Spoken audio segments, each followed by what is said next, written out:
Thank you so much for joining us today for this chapter of Time-Hopping Hero, Ethan's First Leaps.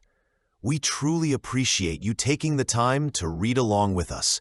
Just a reminder that the English subtitles for this video are accurate, and YouTube offers some fantastic tools to enhance your learning. If needed, you can use the auto-translate function to view subtitles in your preferred language. You can also slow down the video playback speed if you'd like to listen more carefully. Thanks again for spending your valuable time with us. Enjoy the story.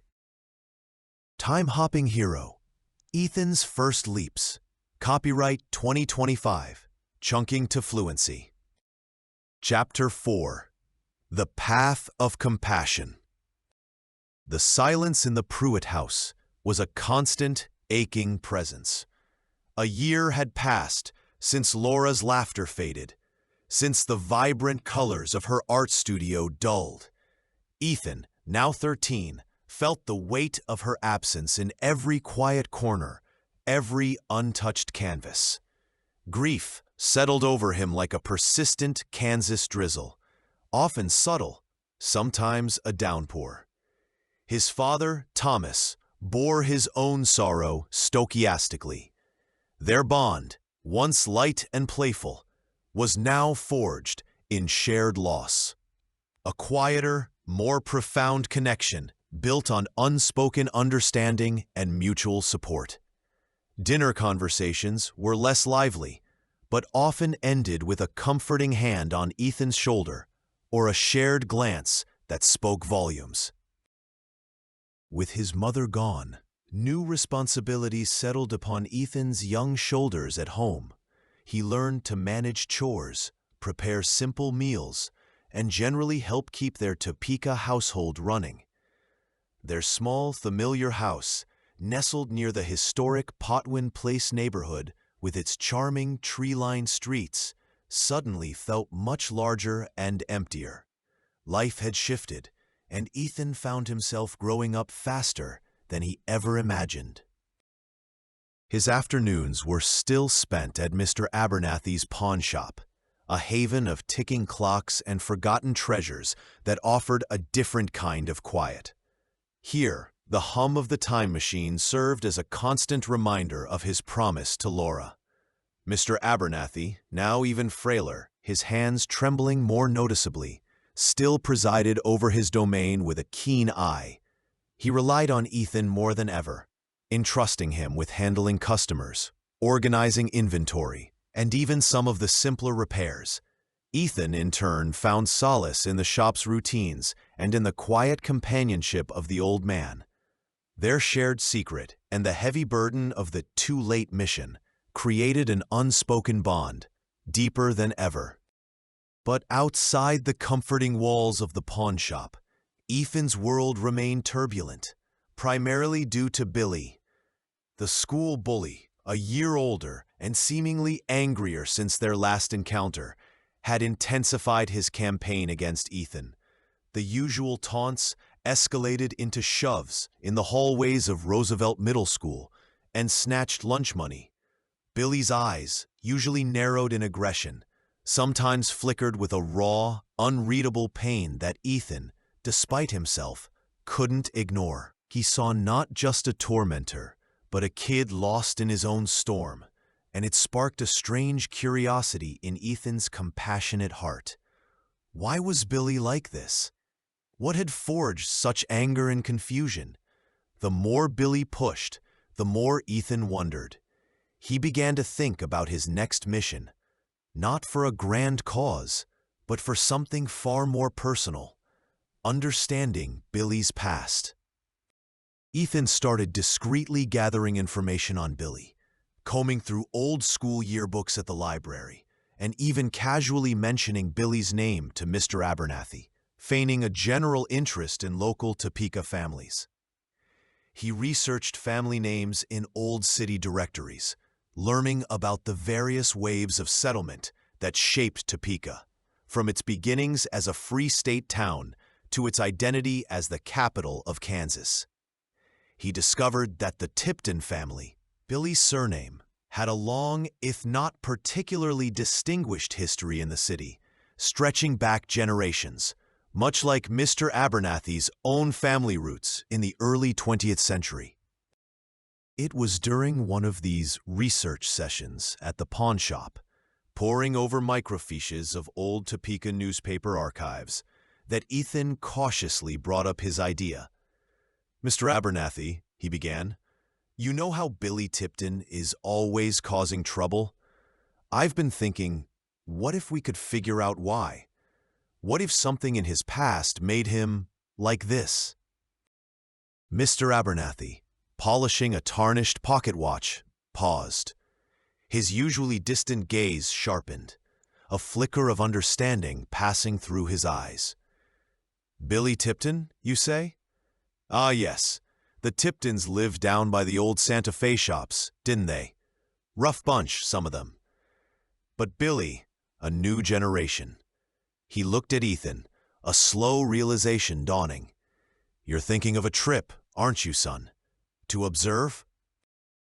Ethan nodded, a blush creeping up his neck. "Just to understand. Maybe there's a way to help him by knowing." A long silence followed, broken only by the rhythmic tick of the clocks. Then Mr. Abernathy straightened, his hand resting on Ethan's shoulder, a tremor running through his fingers. "Ethan," he said, his voice surprisingly firm, "Billy Tipton and I, we have more in common than you know. Not in temperament, mind you, but in a very particular kind of regret tied to our pasts here in Topeka." He took a deep breath, his gaze distant, lost in memory. "My own father, he and I, we had a terrible falling out just before he passed. Sudden it was, a stupid argument, childish on both our parts, and then he was gone. No chance to mend things, no chance to say sorry. A profound sadness settled over his features. I've carried that sorrow with me, Ethan, for years. A heavy burden. Always wished I could go back, just for a moment, to apologize, to make amends." He met Ethan's gaze, a glint of desperation in his usually calm eyes. "If you're going back to Billy Tipton's past, perhaps we could visit mine too? It would be two birds, one stone, wouldn't it?" The unspoken question hung in the air. Would Ethan help him fulfill a lifelong dream, a final act of peace for an old man? Ethan didn't hesitate. The thought of Mr. Abernathy carrying such a heavy burden for so long resonated deeply with his own recent grief. "Of course, Mr. Abernathy, we can do both." He spent the next few days meticulously calculating the coordinates, aiming for a period roughly 8 years in the past, when Billy would have been around 5 years old, and coinciding with the approximate time frame of Mr. Abernathy's father's passing.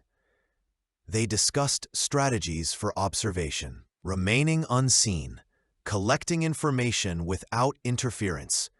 Mr. Abernathy shared fragmented memories of his old Topeka neighborhood near the Gage Park area, a familiar landmark to Ethan from countless visits to the Topeka Zoo. On the appointed night, with Thomas away at a science teachers' conference, Ethan helped Mr. Abernathy into the time machine. The old man moved slowly, but his eyes sparkled with an almost youthful excitement. "Topeka, 19XX, Ethan announced, confirming the destination. He engaged the temporal relays. The familiar roar filled the small shop, the world stretching and warping into streaks of light and shadow, then settling back into a muted, grainy reality. They materialized in a dark alleyway, just as planned, a few blocks from where Billy Tipton's childhood home supposedly stood. The air was different, carrying the faint scent of coal smoke and damp earth. Sounds were muted, distant echoes of an older Topeka. Moving cautiously, Mr. Abernathy leading the way with surprising focus, they found the dilapidated house on a quiet, dimly lit street. They watched from the shadows, The scenes they witnessed were heartbreaking. A younger Billy, small and frail, cowered in corners, recoiling from angry shouts and the sting of unearned blows. The air inside the house seemed thick with fear and resentment, an invisible poison that seeped into the child. Ethan felt a cold knot of understanding tighten in his stomach. This wasn't just observation. It was witnessing the very foundation of the anger that now haunted Billy's eyes. Then Mr. Abernathy subtly shifted their vantage point, guiding Ethan to another part of town, to a different house, smaller and impeccably neat.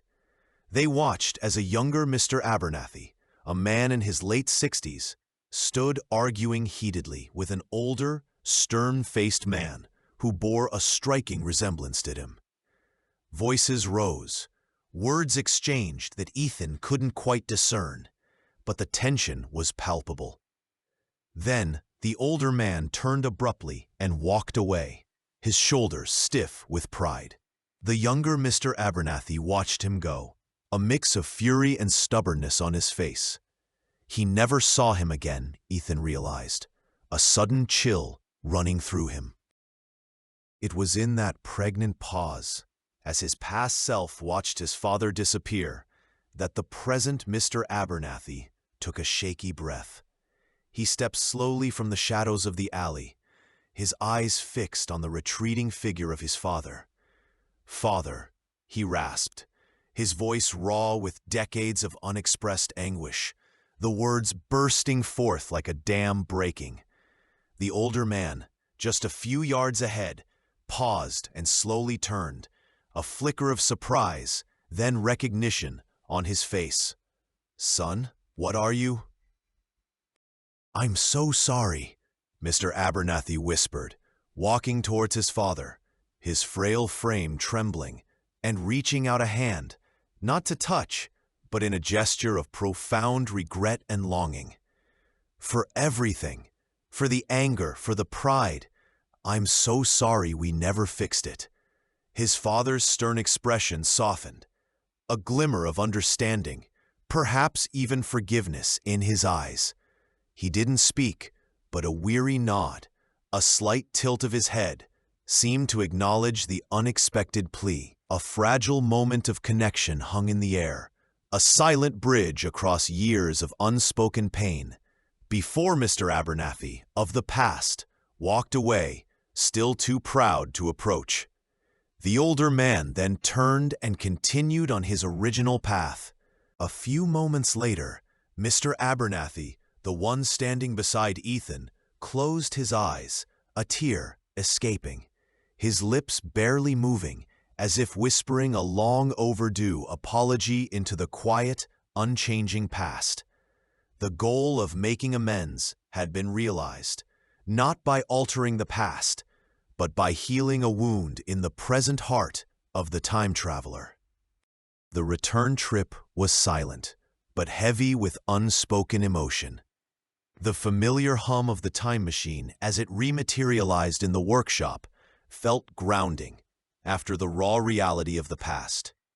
Ethan's mind replayed the scenes of young Billy, the fear in his eyes, the casual cruelty he endured.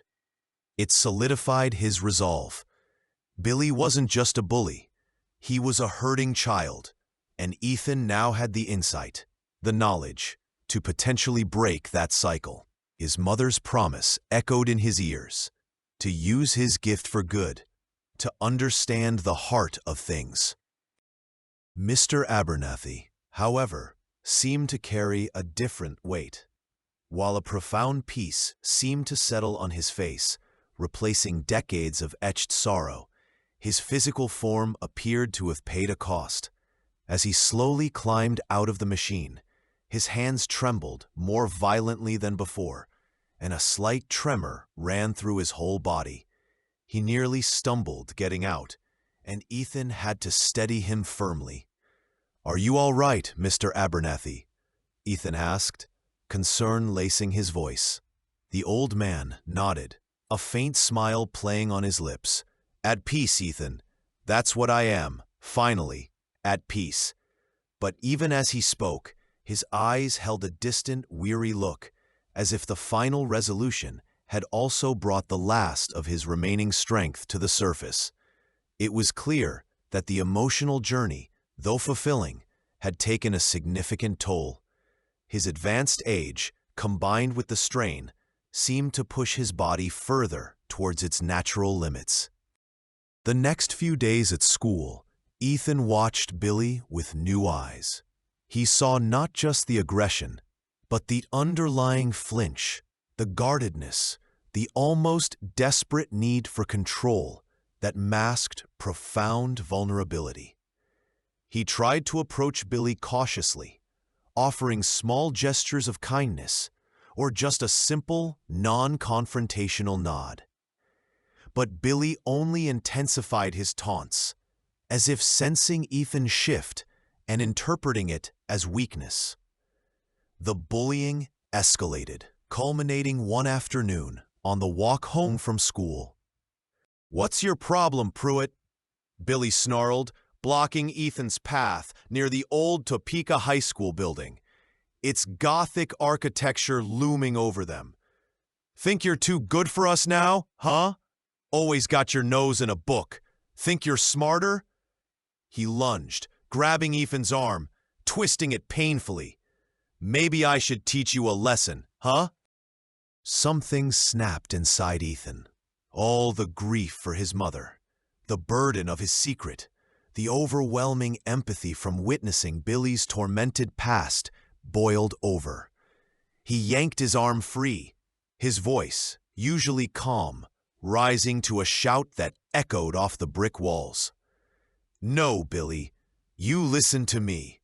You don't have to be like this. You don't have to be him." Billy froze, his face a mask of shock, then fury. "What are you talking about, weirdo? Who are you to tell me what to do?" He moved to strike. "You've always made fun of me because I believe in time travel, Billy. But I was there. I was there in your past," Ethan yelled, stepping forward, no longer afraid. "I saw you, a little kid, cowering in that corner, flinching every time he raised his voice. I saw the fear in your eyes when he hit you. I saw how you learned to be tough because it was the only way you thought you could survive. You don't have to repeat that pain on other kids. You don't have to be like him." The words poured out, raw and unfiltered. The truth of his time travel, a desperate gamble for a connection, for an intervention. He saw the shift in Billy's eyes, the sudden widening, the flicker of naked terror and shame, a complete and utter breakdown of his hardened facade. The undeniable knowledge of his deepest secret, spoken by someone who shouldn't have known, stripped away all of Billy's defenses. Billy recoiled as if struck, not by a fist, but by the undeniable weight of Ethan's words. His face crumbled, the carefully constructed mask of anger dissolving into tears. He staggered back against the cold brick wall of the school building, sliding to the ground, his shoulders shaking with silent sobs. The aggression was gone, replaced by a raw, exposed vulnerability that shocked Ethan. Ethan knelt beside him, the anger draining from him, replaced by a surge of overwhelming compassion. All that matters now is you don't have to carry that pain alone anymore. You don't have to make other people feel what you felt. Let me help you. In that moment, amidst the shared vulnerability on a quiet Topeka street, an unlikely bridge formed. Billy, weeping openly now, looked at Ethan not with hatred, but with a desperate, pleading hope. He nodded almost imperceptibly. From that day forward, the school bully was gone. In his place stood a wary, wounded, but deeply loyal friend. Billy Tipton, the boy who had once tormented Ethan, became his most constant and most surprising companion in the incredible journeys that lay ahead. The hum of the time machine in Mr. Abernathy's workshop now waited not just for Ethan, but for the two. The end of Chapter 4. Chunk phrases of interest for Chapter 4. Number 1. To discreetly gather information. To discreetly gather information. This chunk refers to collecting data or details in a subtle or secretive manner. Example: Ethan started to discreetly gather information on Billy's past, hoping to understand his aggression. Ethan started to discreetly gather information on Billy's past, hoping to understand his aggression. Number 2. Grief settled over him. Grief settled over him. This chunk refers to a feeling of deep sorrow or sadness becoming a persistent presence. Example: after Laura's death, grief settled over him like a heavy blanket, never truly leaving.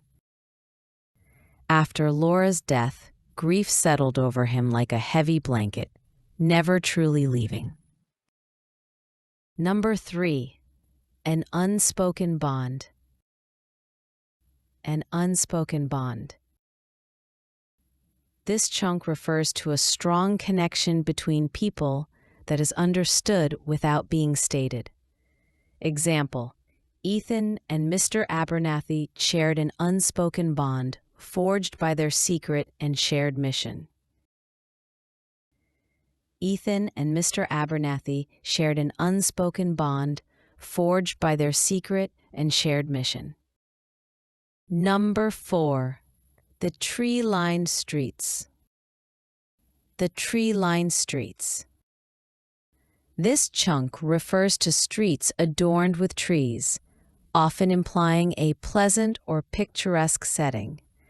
Example: their small house was nestled near the historic neighborhood with its charming tree-lined streets. Their small house was nestled near the historic neighborhood with its charming tree-lined streets. Number 5. To find solace in. To find solace in. This chunk refers to discovering comfort or relief in a particular place, activity, or person. Example: Ethan was able to find solace in the quiet routines of Mr. Abernathy's pawnshop. Ethan was able to find solace in the quiet routines of Mr. Abernathy's pawnshop. Number 6. The school bully. The school bully. This chunk refers to a student who intimidates or harasses weaker or smaller students. Example: Billy, the school bully, intensified his campaign of torment against Ethan. Billy, the school bully, intensified his campaign of torment against Ethan. Number 7. His eyes sparkled. His eyes sparkled. This chunk refers to eyes shining with excitement, amusement, or other strong emotions. Example: as he prepared for time travel, Mr. Abernathy's eyes sparkled with an almost youthful excitement. As he prepared for time travel, Mr. Abernathy's eyes sparkled with an almost youthful excitement. Number 8. A few blocks from. A few blocks from. This chunk refers to a short distance from a specified location. Example: they materialized in a dark alleyway, just a few blocks from Billy Tipton's childhood home. They materialized in a dark alleyway, just a few blocks from Billy Tipton's childhood home. Number 9. The dimly lit street. The dimly lit street. This chunk refers to a street with poor or low lighting. Example: They found the dilapidated house on a quiet, dimly lit street. They found the dilapidated house on a quiet, dimly lit street. Number 10. The stern-faced man. The stern-faced man. This chunk refers to a man with a serious, unsmiling, or forbidding expression. Example: they watched as a younger Mr. Abernathy argued with the stern-faced man who was his father. They watched as a younger Mr. Abernathy argued with the stern-faced man who was his father. Number 11. The tension was palpable. The tension was palpable. This chunk refers to a very strong and noticeable feeling of stress or unease in the atmosphere. Example: voices rose during the argument, and the tension was palpable between father and son. Voices rose during the argument, and the tension was palpable between father and son. Number 12. He turned abruptly. He turned abruptly. This chunk refers to someone quickly and suddenly changing direction. Example: after the argument, the older man turned abruptly and walked away, his shoulders stiff with pride. After the argument, the older man turned abruptly and walked away, his shoulders stiff with pride. Number 13. The unexpressed anguish. The unexpressed anguish. This chunk refers to deep emotional pain or suffering that has not been spoken about or shown. Example: Mr. Abernathy's voice was raw with decades of unexpressed anguish over his father. Mr. Abernathy's voice was raw with decades of unexpressed anguish over his father. Number 14. It solidified his resolve. It solidified his resolve. This chunk refers to an event or realization making someone's decision or determination stronger and firmer. Example: witnessing Billy's past abuse solidified his resolve to help him. Witnessing Billy's past abuse solidified his resolve to help him. Number 15. To potentially break the cycle. To potentially break the cycle.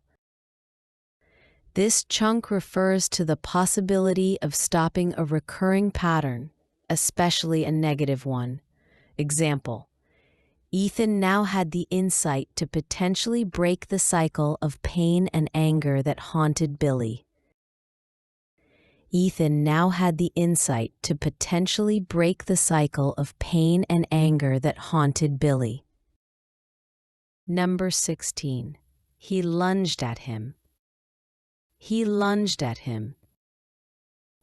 This chunk refers to a sudden, aggressive forward movement towards someone. Example: Billy snarled, then he lunged at him, grabbing Ethan's arm. Billy snarled, then he lunged at him, grabbing Ethan's arm. Number 17. The overwhelming empathy. The overwhelming empathy. This chunk refers to an extremely strong feeling of understanding and sharing another person's feelings. Example: after witnessing Billy's past, the overwhelming empathy for him boiled over in Ethan. After witnessing Billy's past, the overwhelming empathy for him boiled over in Ethan. Number 18. His hardened facade. His hardened facade. This chunk refers to an external appearance or manner that is tough and emotionless, concealing inner vulnerability. Example: Ethan's words caused a complete breakdown of his hardened facade. Ethan's words caused a complete breakdown of his hardened facade. Number 19. He staggered back. He staggered back. This chunk refers to someone moving unsteadily or hesitantly backwards. Example: struck by the truth, Billy staggered back against the school wall. Struck by the truth, Billy staggered back against the school wall. Number 20. The silent sobs. The silent sobs. This chunk refers to crying without making much sound, often indicating deep emotional pain. Example: Billy slid to the ground, his shoulders shaking with silent sobs. Billy slid to the ground, his shoulders shaking with silent sobs. The end of chunk phrases of interest for Chapter 4. We hope that by listening to the story and reviewing the chunk phrases of interest, you've had a chance to increase your English vocabulary in an enjoyable way. If you enjoyed this chapter and want to continue your journey with Ethan and his time-hopping adventures, please subscribe to the Chunking to Fluency channel. We'd love to hear your thoughts in the comments below. Feel free to share this video with anyone who might enjoy it or is learning English, and don't forget to give it a like. Finally, if you hit the notification bell icon, you'll be sure to know when the next chapter of time-hopping hero, Ethan's First Leaps, is released. Thanks again for listening, and we look forward to sharing more stories with you soon. Be blessed.